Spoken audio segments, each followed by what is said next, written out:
Hey everybody, I'm Deez. This is my workshop, and today I just wanted to show you a really quick clip. We got some new materials for the workshop, and this is a bunch of 1-inch nylon stock. Pretty cool stuff. It was salvaged. It was just on the side of the road. I think it was from one of those, if you've ever seen a semi-truck trailer driving down the road, and they have one of those canvas tops that have those little archways, you know, throughout the whole bed of the trailer of the semi. There's nylon rods that hold those up. I don't drive a truck, so I didn't know that. But anyway, these were abandoned on the side of a road. I think the canvas maybe blew off or something, and they forgot to pick it up, and so we retrieved it, and we've got it here. We have a lot of 1-inch nylon for future projects. I'd be happy to share it with people too if they have any projects, but it's kind of hard to read. But this is what's it say? Mitsubishi Chemical Advanced Materials Nylon 101 Pass, 1-inch, 25 millimeter, and there's a quality control number. But yeah, it's 1-inch nylon, and there's 5 rods in here. It's all perfectly usable for future projects and different things, but thought that was pretty cool. I'm going to actually put that out in the woodshed for storage because I don't really need it in here. I could put it up here with the wood, the other wood that I have stored. Maybe that makes more sense, but actually I will probably put it right in here somewhere. Keep it in the workshop. Problem is, if I don't put it over here, it will flex and bow, so maybe I'll just set it over here on this end. I thought I would share that with you. It's pretty cool, very usable stuff. The lengths, it's definitely 1 inch. Let's measure it too in case you're curious.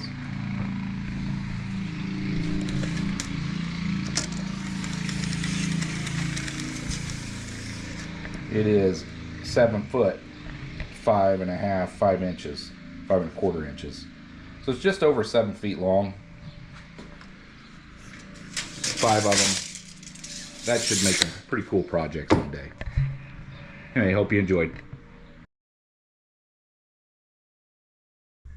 Hey everybody, welcome back. I wanted to share something with you. Anytime I purchase a new tool or some materials, I like to throw it in a clip. Sometimes it's its own video, and sometimes it's part of a messing in the shop style type video for a clip. This case, it'll probably be in one of those style of videos, but at any rate, I wanted to share this anyway with you.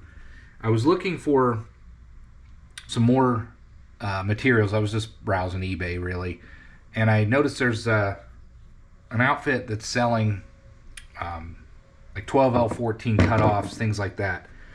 And I don't have a lot of steel. Most of what I have is aluminum, some brass, and plastic. I thought, I'm going to give this a shot and see what kind of cutoffs are in there. I don't know. I know this is supposed to be hex, round, square stock. Average lengths might be a foot. Some are going to be shorter. Who knows? This could be a whole box of dust for all I know. We're going to find out. It's supposed to be lengths of rod, whether it's hex stock, round stock, square stock. But we're going to go through this and see what we got. There's a few different lots he had out there, but this was, I think, a 50 pounds. I don't know how many pieces are in it, but roughly that's what we're looking at. We're going to cut this open, and then we'll evaluate and see what came in this box. It is heavy, and it came Postal Service priority mail. Really not much more to talk about other than open this thing and see what we got. Who knows? They did pack it well enough. Another reason I bought this was because of the shipping. I think it was $1 shipping, or it was quite affordable. When you're, I don't have access to a steel supply. Not really. It really is expensive to ship this stuff. This was pretty affordable, so I thought, you know what? I'm gonna try it. See what we get. Let's see what the best way to open this is.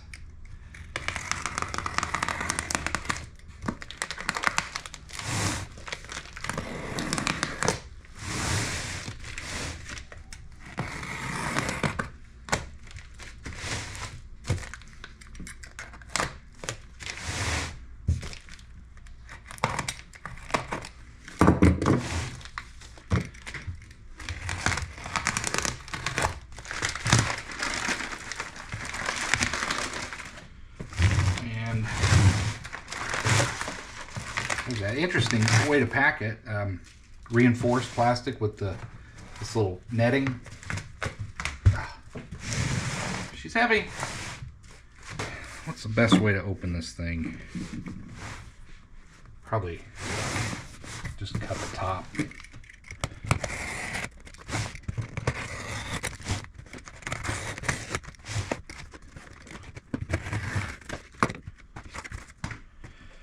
Just stuff some cardboard in there and some foam. Some extra packing they must have had. This is what's in the box. A lot of this packing. It's, you know, this stuff's heavy, but anyway, this is all, I don't know if I mentioned it, this is all 12L14, supposed to be easy machining, got a lot of lead in it. We're going to find out. Maybe it's junk, maybe I won't be able to get a good surface finish out of it. I don't know. Regardless, it's going to give me some steel to work with, learn how to use with them, and use more steel with the mill and the lathe. Let me bring you down here a little bit closer and we'll take a closer look. Brought you a little closer here. Let's take there's nothing in there. These are just old shredded bits of cardboard. Just a way for them to pack it. It's not, they packed it pretty well, I think. And again, when you think 50 pounds of steel, you think that's a lot. Well, it's not really a lot if you think about, you know, here's my hand. It's not a lot of steel. But let's pull this stuff out of here and see what we got. We've got square stock. You can see they wrap it all kind of together, various lengths. You can see that these are about a foot as the longest piece. You know, there's one that's 11 inches. We go ahead and cut this off. Might as well take a look together what we have. So here's several pieces of this stuff. That's probably 1/2 inch square stock. A little over. So there's some square stock. Set that aside. Here's a round bar, probably over 1/2 inch, 621 thou. Shorter piece. We got several more of the same, well, some varying thicknesses. Pull that out of there. You can see, looks like some 3/4, 725 thou. Not quite 3/4, and some smaller 1/2 inch probably. Then we have some much thinner rod, varying thicknesses. See if we can't get those.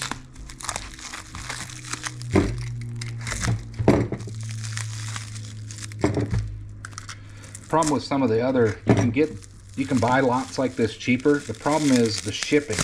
If you got to pay actual shipping for this stuff, here's your varying lengths of those. Varying lengths and sizes. Just some random. These will be good for different projects. Like I was saying, the problem with like Online Metals, for instance, they have proto boxes very similar to this. You get a random various stock. But the problem is you got to pay for shipping, and it comes out to be about $1 a pound. You buy $50 worth of material, you're going to pay $50 to ship it. That doubles the price of what you're getting. Here's some hex stock.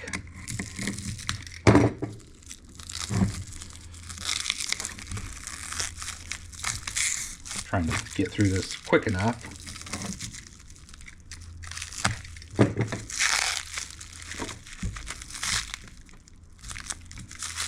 Maybe. There we are. So, yeah, there's some different sizes of hex stock, different lengths. Set that over here. What else we got? Here's some more round bar. Just start getting kind of bigger in size. I don't know if that's an inch. It might be.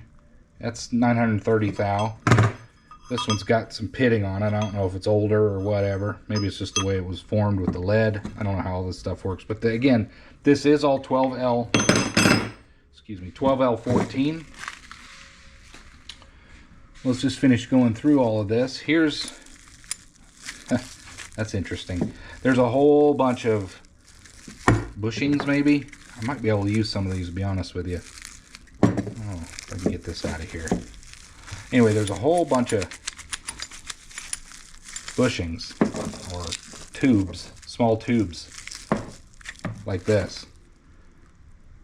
Must have been made for somebody and they didn't need them, or I know I've got some uses for that. You can see there's a whole bunch of them. They just kind of stacked them up. So those will be handy.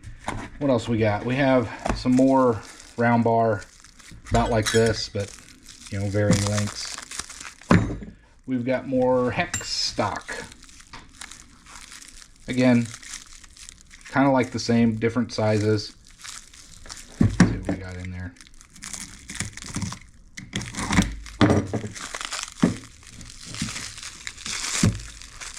Just different sizes of hex. Set that aside. We've got another random piece. A couple more larger bars. Round bar. We've got a couple, there's a little piece of flat stock and a decent sized piece of square. Let's take that out of there and see exactly what it is. There we go. Oh, I see. So we've got two smaller square stock, maybe key stock. I'm not sure what you call that. Some larger square stock. I don't really have any of that. And then finally, some more pretty hefty hex bar.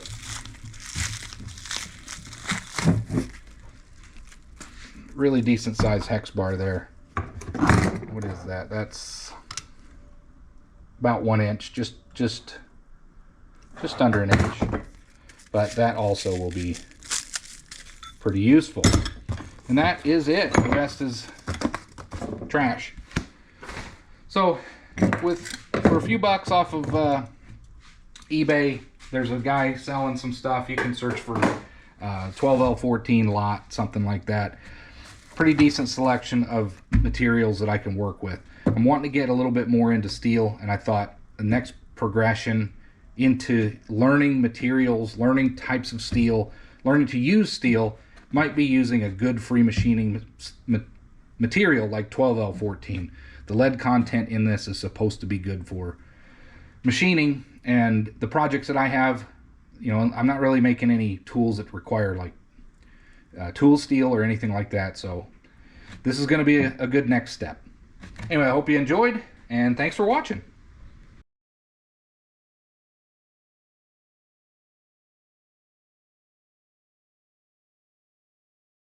Hey everybody, welcome back. I'm doing another clip. I was surprised again with a product that I've been interested in. Something I want to get into is lapping. I've got some aluminum parts that I want to lap and make a little bit more better finishes on the bottom of them. I would like to lap the base of this stand that I made and make it more accurate as well. I had a package, a delivery, and I opened it up and I had no idea this was coming, but this was sent to me by a friend, and it is diamond paste. So that's really cool. There's all kinds of different grits, which translate to different grades and things like that. So I'm really looking forward to using these and get some really cool finishes. I'm gonna try lapping with glass, and many of you may not like this, but I'm also gonna use my granite surface plate. It was one of those El Cheapos. I'm gonna be careful with it, not get the diamond paste on the actual stone itself. I'll separate it with some foil or something, but I am gonna use the stone for all kinds of different things. This is a hobby workshop after all. Why not use the materials I have for different things? In addition to that,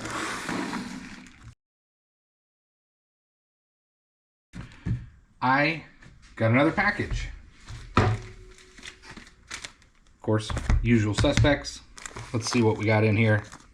Now this one, I'm pretty sure I know what it is. I actually bought this one. Let's open her up.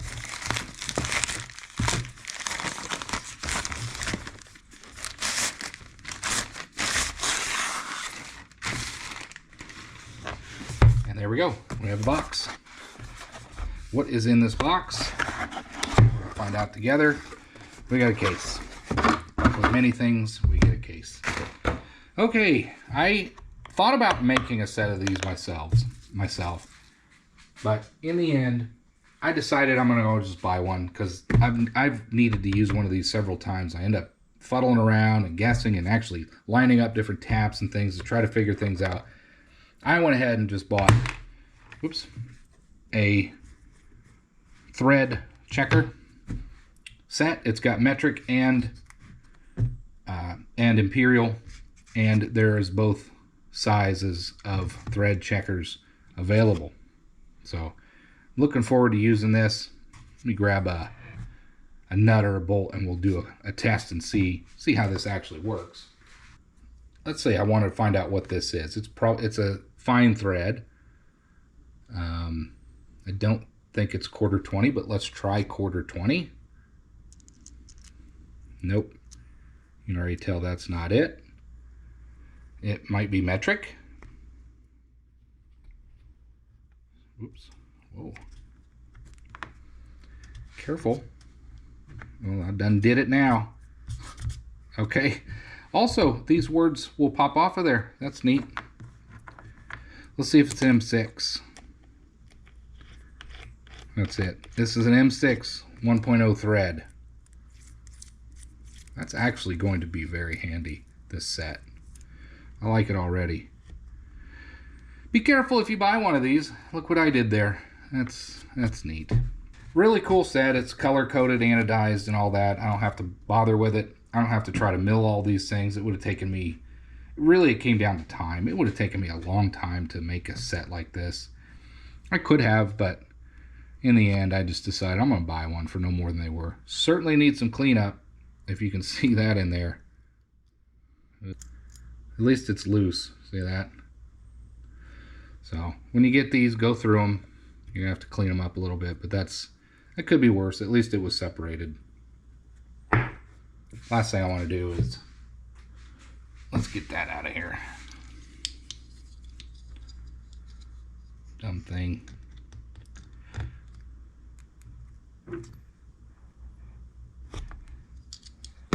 Just don't jam those back down in there like that when you get them. There we go. I think this is going to be really handy. I'm excited to have this one added to the shop.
I am reviewing the belts that were in the lathe, trying to locate a part number, and I do not see one. I've gone all around both edges. I'm not sure where a part number would be.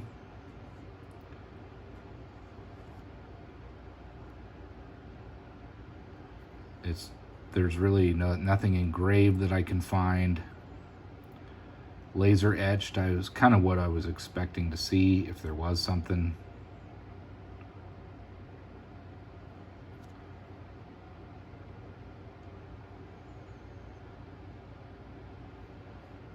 Let's keep going around.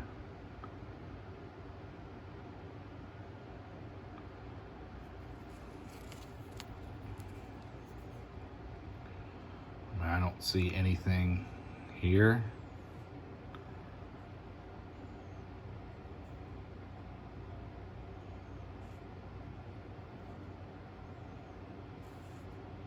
Recording this because maybe I'll review that and maybe something will show up.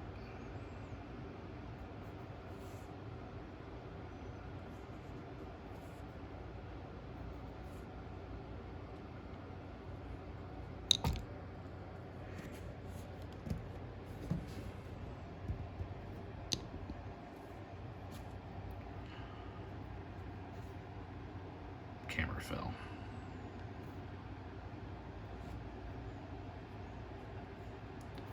There's just nothing on there. I don't know where it should be, if there is a marking.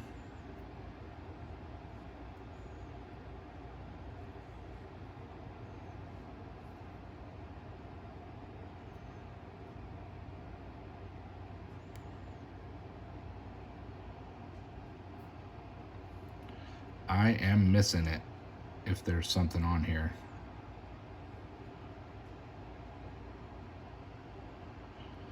Be nice to know. I think many of you might be curious to know a part number as well.